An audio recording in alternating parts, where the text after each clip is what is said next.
येवल्यातील मुक्तिभूमी येथे स्वारीपच्या उपोषणाला विविध पक्षांचा पाठिंबा. तात्काळ प्रश्न मार्गी न लागल्यास शिवसेनेचा आंदोलनाचा इशारा. येवल्यातील मुक्तिभूमी सुरक्षेसाठी अनुसूचित प्रवर्गातील कर्मचारी नेमावा या मागणीसाठी स्वाभिमानी रिपब्लिकन पार्टीच्या वतीने तालुका अध्यक्ष महेंद्र पगारे यांच्या नेतृत्वाखाली मुक्तिभूमी मैदानावर उपोषण सुरू केले आहे.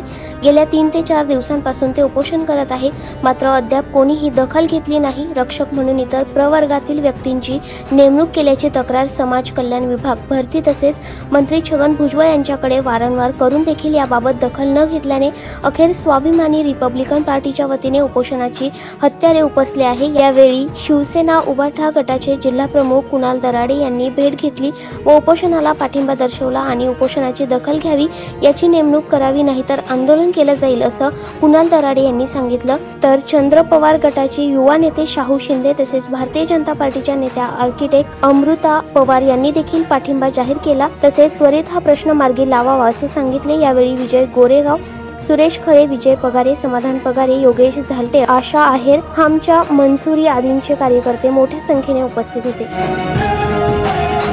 आज इथे आमरण उपोषणाला महेंद्र भाऊ बसलेले आहेत. त्यांची जी मागणी आहे, जो कर्मचारी इथे भरला गेलेला आहे तो अनुसूचित जातीचा पाहिजे आणि ही मागणी अतिशय रास्त आहे. याची मागणी ऑलरेडी त्यांनी लेबर कमिशनरकडे केलेली आहे. त्यांनी जो काही पत्रव्यवहार केलेला आहे त्याच्याकडे शासनाने सहानुभूतीने बघितलं पाहिजे आणि इथे ह्याच अनुसूचित जातीचे लोक जर ठेवले तर ते अगदी आतुरतेने त्यांना पाहिजे तळमळीने काम करतील, त्याची देखरेख करतील, ही त्यांची भावना आहे आणि ही भावनेला आम्ही सगळेजण आदर करत आहोत. अशाच पद्धतीने शासनानेही याच्याकडे बघावं अशी आम्ही आपल्या माध्यमातून शासनाला विनंती करू. दैनिक भ्रमरसाठी प्रतिनिधी दीपक सोनवणे, येवला.